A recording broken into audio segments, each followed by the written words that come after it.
Hello friends, आपका स्वागत है मेरे चैनल भक्ति की शक्ति में। आज मैं आपके लिए एक गरीब ब्राह्मण और माता लक्ष्मी की कहानी लेकर आई हूँ। अगर आपको मेरी ये वीडियो अच्छी लगे तो कमेंट बॉक्स में माता लक्ष्मी की जय अवश्य लिखें। और अगर आप मेरे चैनल पर नए हैं और अभी तक आपने मेरे चैनल को सब्सक्राइब नहीं किया है तो प्लीज़ सब्सक्राइब कर लें और बेल आइकन पर प्रेस कर दें ताकि मेरे नए आने वाली वीडियो की नोटिफिकेशन आपको मिलती रहे। एक गाँव में एक ब्राह्मण और ब्राह्मणी रहते थे। वे बहुत गरीब थे। उन ब्राह्मण और ब्राह्मणी की 6 बेटियां थीं। ब्राह्मण का नियम था कि वह रोज पीपल पर जल चढ़ाने जाते थे। उस पीपल के पेड़ पर माता लक्ष्मी का निवास था। एक बार नियमानुसार वो पीपल पर जल चढ़ाने गए तो जल चढ़ा ही रहे थे, तभी पीपल के पेड़ से एक लड़की कहती है, पिताजी मैं भी आपके साथ चलूँगी। ब्राह्मण को कुछ समझ नहीं आया कि पीपल के पेड़ से किसकी आवाज़ आ रही है। ब्राह्मण हमेशा इसी बारे में सोचते रहते थे और धीरे धीरे ब्राह्मण कमज़ोर होने लगे।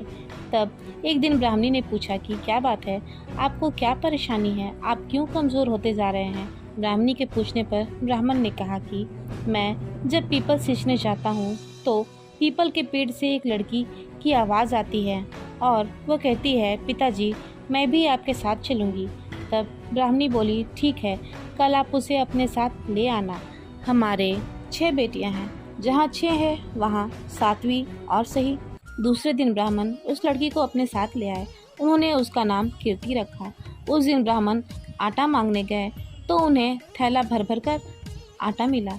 ब्राह्मण घर आ गए और अपनी पत्नी को आटा दिए। ब्राह्मणी आटा छानने लगी तो कीर्ति बोली, माँ आटा मैं छानूंगी। तब ब्राह्मणी ने कहा, नहीं बेटी, तुमसे आटा फैल जाएगा। लेकिन कीर्ति नहीं मानी और वह आटा छानने लगी। उसने आटा छाना तो परात भर गई। फिर ब्राह्मणी खाना बनाने लगी। तब कीर्ति फिर बोली, माँ खाना मैं बनाऊंगी। माँ बोली, नहीं बेटी, तुम्हारे हाथ जल जाएंगे। कीर्ति बोली, नहीं माँ, खाना मैं ही बनाऊंगी। तब कीर्ति रसोई में जाकर खाना बनाने लगी।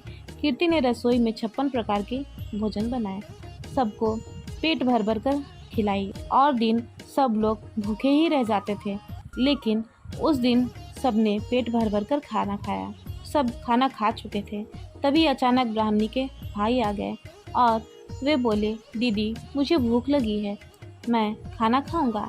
ब्राह्मणी सोचने लगी कि सबने खाना खा लिया है, अब भाई को खाना कहाँ से खिलाऊं। तभी कीर्ति आती है और कीर्ति अपनी माँ से पूछती है, माँ क्या बात है। तब ब्राह्मणी ने कहा, तुम्हारे मामा आए हैं और वो खाना मांग रहे हैं, लेकिन खाना तो खत्म हो चुका है। कीर्ति बोली, कोई बात नहीं। फिर कीर्ति रसोई में गई और फिर 56 प्रकार के भोजन बनाई और खाना परोसकर मामा को खिला दी। खाना खाकर ब्राह्मणी के भाई ने कहा, दीदी ऐसा खाना मैंने कभी नहीं खाया जैसा आज खाया है।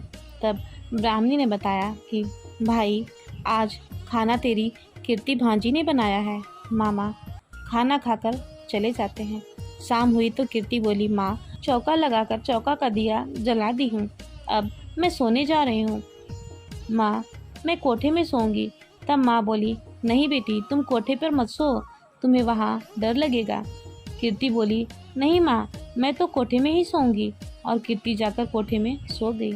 आधी रात को कीर्ति उठती है और चारों तरफ देखती है, धन ही धन भरा पड़ा था। फिर वह जाने लगी। बाहर वह ब्राह्मण सो रहे थे तो उन्होंने कहा, बेटी तुम कहाँ जा रही हो।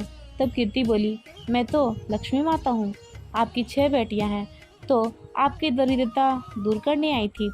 फिर वह ब्राह्मण घर के अंदर गए तो उन्होंने देखा कि चारों ओर धन ही धन भरा पड़ा था। सुबह हुई तो सब लोग कीर्ति को ढूंढने लगे। ब्राह्मणी बोली, कीर्ति बेटी कहाँ गई। तब ब्राह्मण बोले, वो तो लक्ष्मी माता थी, हमारी दरिद्रता दूर करने आई थी, वो हमारी दरिद्रता दूर करके चली गई। ब्राह्मण ब्राह्मणी बहुत खुश हुए। फिर वो लक्ष्मी माता की कृपा से अपनी बेटियों के साथ सुखपूर्वक रहने लगे। तो हे लक्ष्मी माता, जैसे आपने ब्राह्मण ब्राह्मणी को दिया वैसे ही अपने सभी भक्तों को देना। जय हो लक्ष्मी माता की। फिलहाल इस वीडियो में इतना ही। अगर आपको मेरी ये वीडियो अच्छी लगे तो मेरे वीडियो को लाइक करें और ज़्यादा से ज़्यादा शेयर करें और मेरे चैनल को सब्सक्राइब करना न भूलें। वीडियो में अंत तक बने रहने के लिए आपका धन्यवाद।